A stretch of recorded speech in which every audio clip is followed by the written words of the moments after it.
is detail day for the Challenger. So steps I'm going to take, you can use it too. This is all mine. This is what I do. So I'm no perfectionist. This is not like an instructional video. I'm just showing you guys on. Might give you guys an idea of how to detail on how I detail. Maybe you guys can give me some tips what I can do better, or maybe I can show you something that you may can do better. But the step goes as follows. I'll wash it, clay bar it, wash it again, buff it, wax it, and I'll put the lasting coat of sealing on it. So car's pretty dirty. I drove about 400 miles yesterday. You can see all the crud that's on it, and a lot of mildew because I am in South Carolina and it's very humid. So I'm gonna have to wash it off first. But first, before I wash it off, I'm definitely gonna have to vacuum it out. So you guys will see me again whenever it's time to wash it. Show you guys what I'm washing with. So now that I'm cleaning it out the inside, time to clean outside with some Dawn soap for dishwashing detergent. These have properties that strip wax off, but also remember, never wash your car with this. Please, unless you're planning on re-waxing your car, please do not. This will take the wax clean off. I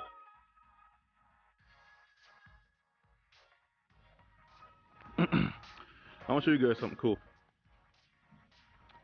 So look right here, you can see where it's taking the wax off. So it's time to clay bar the car, and the sun's peeking out a little bit, so I might move this into a garage soon. This is clay bar I used them a couple months ago. I'm not going to use it because I have this new one that I broke off with a couple earlier this year. So this one is, so from here on down, I'll cut that piece off and I'll use this. But if I were to drop it in the dirt, I may go back to this, just because you can use this over and over and you keep needing it. As long as you don't drop it on the ground either. I had it in a sealed airtight case for this whole entire time. So this is pretty safe to use. So oh, by the way, get to mention, make sure you knead it nice and get it nice, because this little bit can get real far. You can make it too, and I try to get it to like this much in my hand, if not a little more. Widen it out so you can get a good grip on it. Wait, hold it. Do not drop this.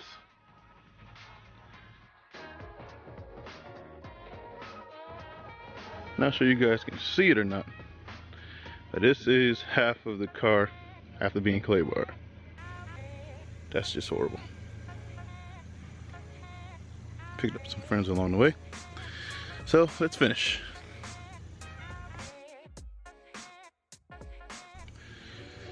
And I'm done. By the way, guys, just let you know, make sure you have nothing to do the entire day whenever you're doing this, because this can take a long time. I've been doing this almost 2 hours now. I just time lapse through the whole thing, but I have to wash it one more time before I even start buffing this thing. So I'm not gonna let you guys watch me wash the car again. So next time you see me, I'll be in there trying to buff this car, and I'm gonna actually put it in the garage because it's getting warm out here. So before I take it in the buff, I'm gonna show you guys something. Not sure you guys can see it. I'm gonna try to follow the sun, but I have swirl marks everywhere on this car. I'll give you a better description later, but I'm going to show you guys some scratches that I am going to attempt to get out so I can show you guys if this stuff really works. So there's a scratch right there above my finger. So there's a few right here. There's overspray everywhere. Even though the car looks clean, it's really not. Like overspray here, all of that. I have a scratch right, another one. Looks like a mirror-like finish. Oh man, I can't hardly see it.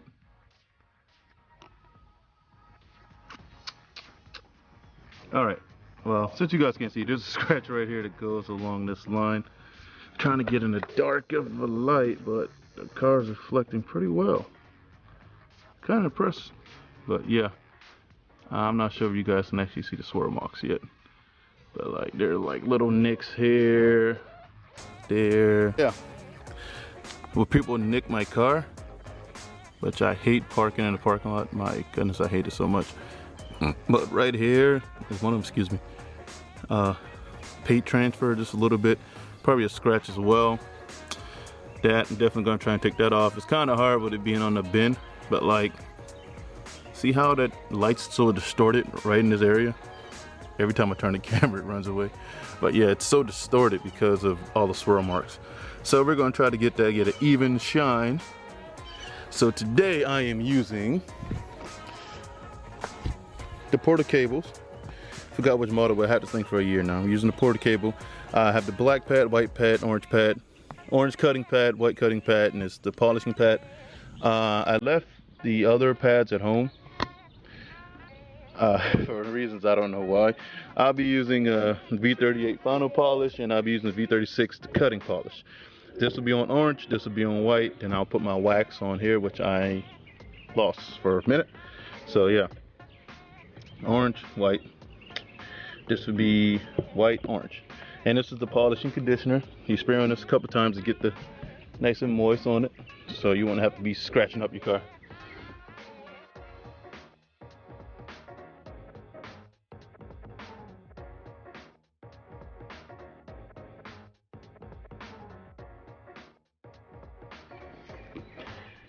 So yeah, you see all the rings that are around the light?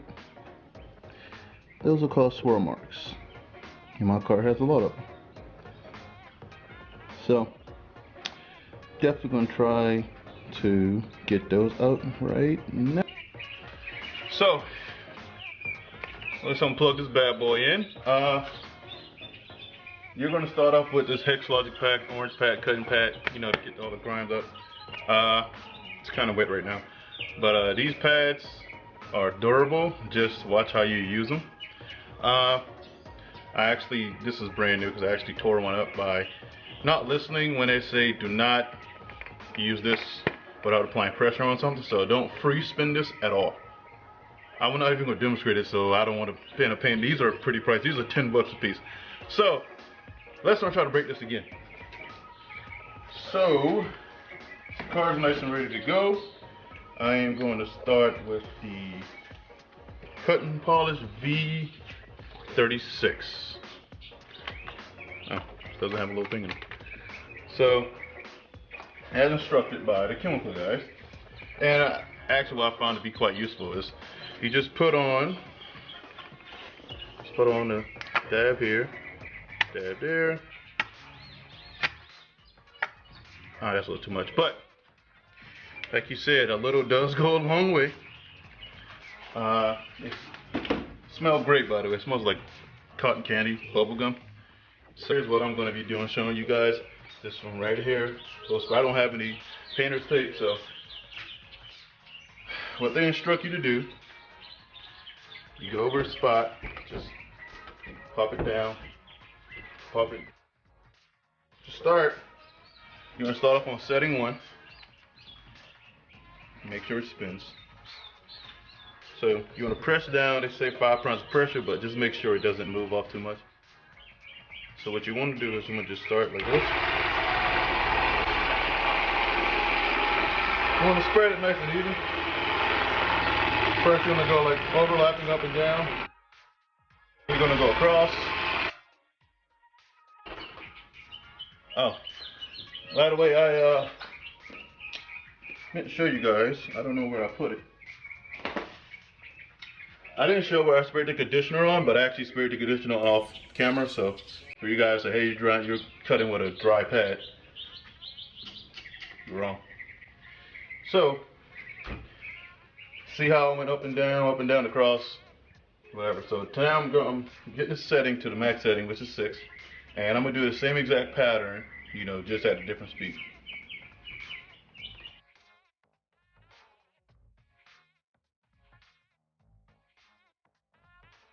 So just like last time, 2 little sprays. And now I'm going to V38. Same thing as last time.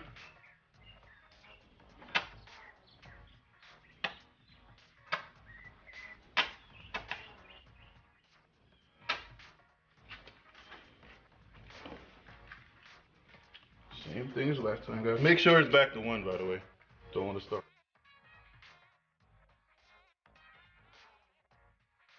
So let's see if the swirl marks are off. Alright, you can see here where you see how, you know, clean look that is. I can even see my sparkles again. And then I come over here, the lights are distorted. See? Clean light, distorted light.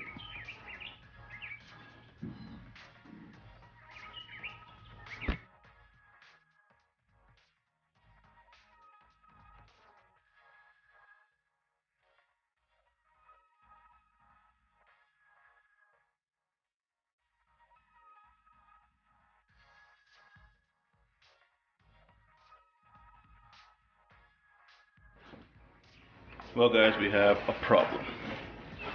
See, I let this free spin for a little while and now this happens. So, I don't have one spare, so this may be a problem. I'm going to use it as best I can for a little. I definitely have to buy another. Just ordered one on Amazon, so it's not going to be here for the next 2 or 3 days. So I'm not going to be here for the next 2 or 3 days. So, we're going to have to make it do what it do with this.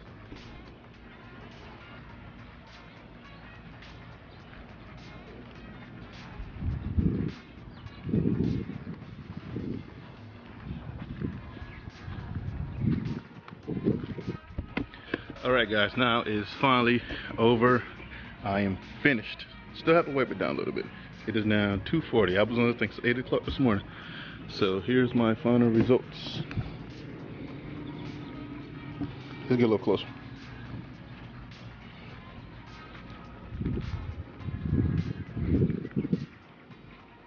Oh yeah, let's go back to those spots I told you about. So it was a scratch about here.